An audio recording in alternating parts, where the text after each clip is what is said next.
Welcome to Random Movie Reviews. I'm Nathan, and today I'll be talking about The Straight Story.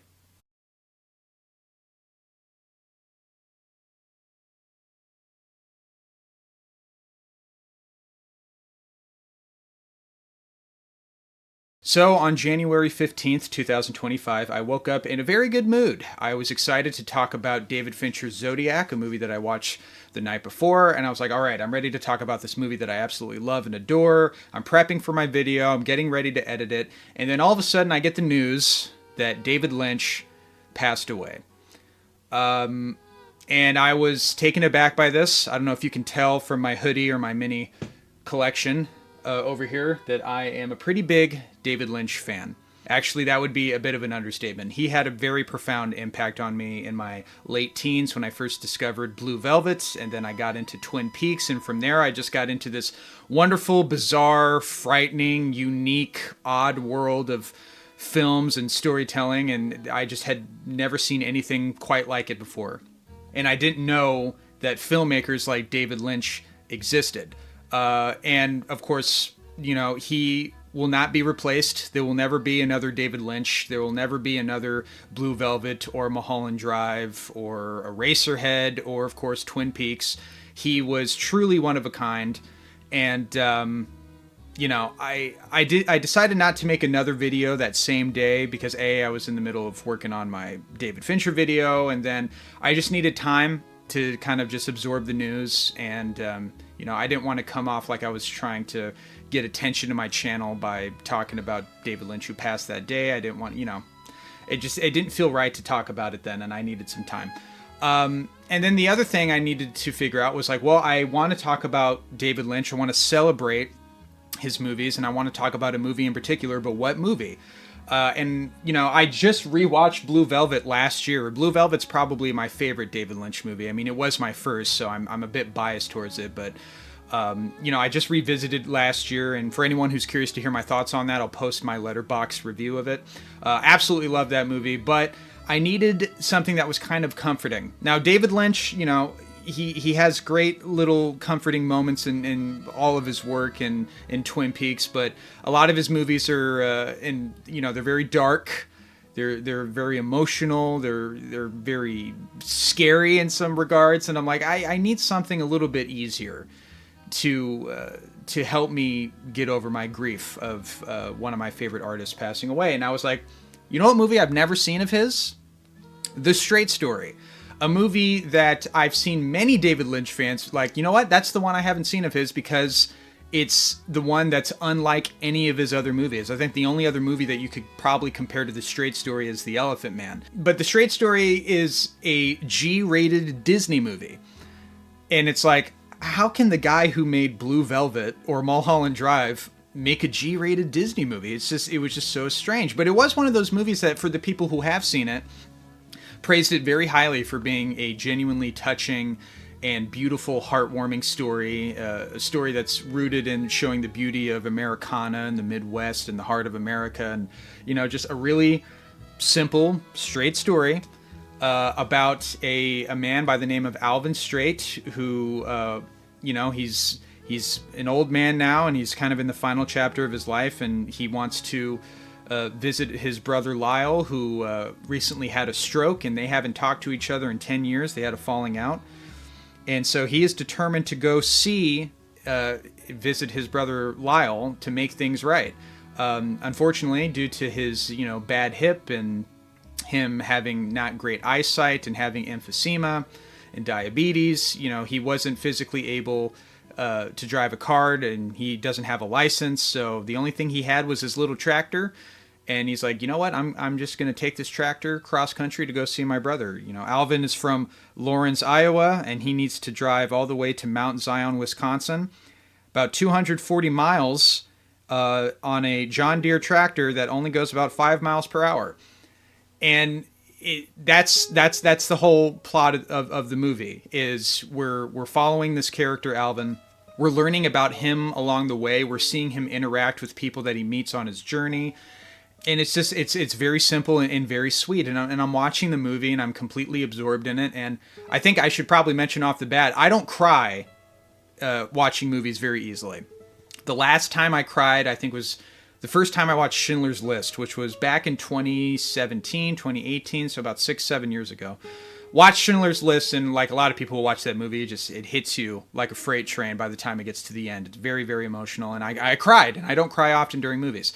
Well, thanks a lot, David Lynch, because you broke my streak. I cried a lot watching this movie, and I cried for a couple different reasons. I cried because the story was so touching, and it shows a side of humanity that I think a lot of people forget is out there. You know, we're so absorbed in the news, we're so absorbed in hearing about just terrible stories about people doing terrible things, and you get to a point where you're like, is there any goodness in this world? You know, you get to a point where it's like, is humanity even worth it?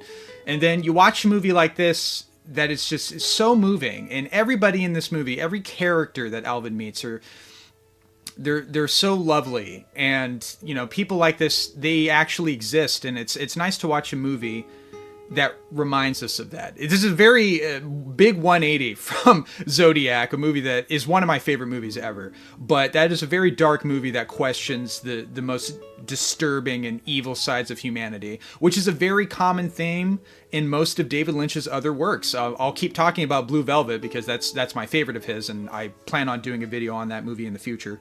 That whole movie is about the relationship between good and evil, and how it affects us in our daily lives, and the evil that we don't see, that we may not even know is out there, and then when we come face to face with it, and just the feelings that we get hearing about stuff like that, witnessing stuff like that. I mean, Blue Velvet, it's one of the biggest elements of that movie. And here we have a movie that's just all about the goodness in humanity. I remember one of my favorite reviewers is Roger Ebert. Even if I don't agree with all of his reviews, I just love the way he writes about movies. He was always kind of harsh on David Lynch's previous works. You know, he gave a very controversial review about Blue Velvet, and the movie made him feel so uncomfortable and all of this stuff, and so he didn't like Blue Velvet. You know, he wasn't a fan of Wild at Heart, didn't like Lost Highway, right? But he loved The Straight Story, gave it a perfect review, and he also loved Mulholland Drive. Also gave that movie a perfect review. And I was thinking about Roger Ebert, not because of, you know, his thoughts on David Lynch's movies or this movie in particular. I was thinking about Roger Ebert because he famously said that he doesn't cry during the sad parts in movies, but he cries when he sees goodness in movies. I don't cry very often at the movies. You know, I really, maybe once a year, maybe once every 2 years. I don't even do it that often. And it's very rare when it happens. And sometimes when I do cry, I find it's just like in this movie. I don't cry at the sad places. I cry at the happy ones. Movies that show the good side of humanity, because that feels like such a rare thing. And I will tell you the moment that broke me in this movie. Both that and the ending. So, like I said, Alvin is driving through the Midwest, and he drives by this teenage hitchhiker. He kind of just simply waves at her, and he keeps driving, and the teenage hitchhiker is kind of confused about why this old man is driving a tractor cross country. Later on, Alvin, you know, he's camping for the night. He's got his little fire going. He's got his little trailer he's going to sleep in later. And the teenage girl, she comes up and you know, talks to Alvin, and Alvin invites her to buy the fire, gives her a hot dog, or as he very hilariously puts it, a wiener. What do you got?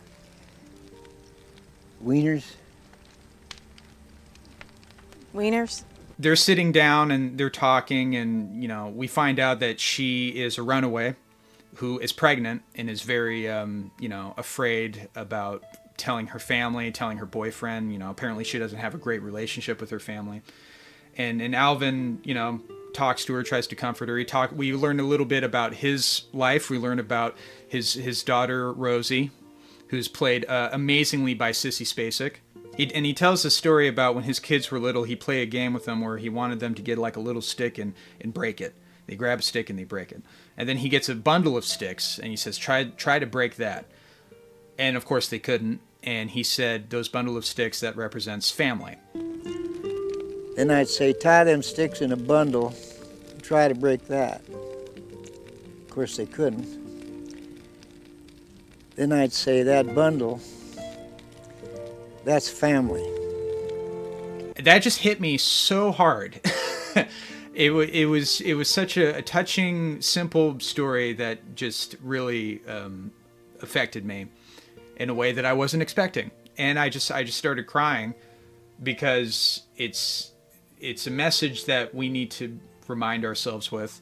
And then throughout the movie, outside of that scene, you know, Alvin, he meets people. There's a scene where his tractor almost breaks because he's going down a hill, and you know he's about to like wipe out, but he makes it out okay. But his tractor is damaged, and he meets these lovely people who are like, you know, you can stay with us for the night, and we'll help fix up your tractor. And there's just so much goodness in this movie. There's so much goodness. It is so pure-hearted, and none of it comes off as phony. None of it comes off as insincere. It comes off as genuinely heartwarming, and it just made me emotional in a way that I haven't been in a long time. And of course, I'm getting emotional talking about it. I'm also thinking about David Lynch, and you know, for people who are big fans of David Lynch, if you go on YouTube, you look up David Lynch compilation videos of him just talking or interacting or him being funny, and he just seems like the nicest, sweetest man with a heart of gold. Everybody who worked with him absolutely loved working with him. You know, the people he was very close with, like Kyle MacLachlan and Laura Dern, he gave them nicknames. He called Kyle Kale, and he called Laura Dern Tidbit. And he was just a man with a heart of gold. And you feel like when you listen to as many David Lynch interviews as I have, and if you've watched as many David Lynch movies as I have, you get to feel like I feel like I understand this person, even though I've never met him.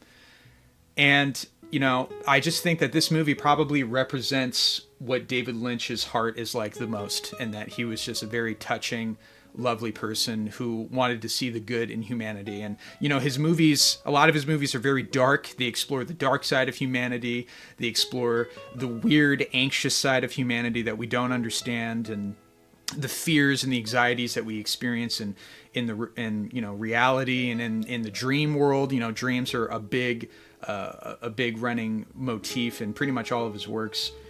And it's just, if anyone can make a movie that's also that's this heartwarming, that's this beautiful, that's this touching, and that is this comforting, it makes perfect sense that it's David Lynch. And to add on to the video here, if you're getting into David Lynch, if you're curious about him, if you haven't seen any of his stuff before, The Straight Story might sound like the perfect place to start, but I would argue that it's not, because like I said, even though there's moments of empathy and humanity in all of his other works, this movie is very different stylistically from all of his other stuff. So it may not be the best starting point, because you won't know whether or not you'll like his other works if you start with this movie. So my recommendation to people who are starting out, wanting to get into David Lynch for the first time, you start with Twin Peaks.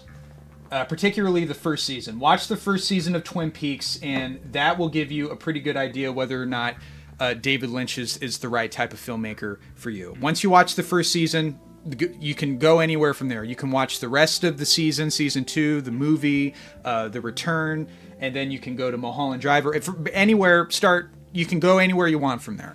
But I recommend starting with Twin Peaks season 1 is the perfect place to start if you want to get into David Lynch.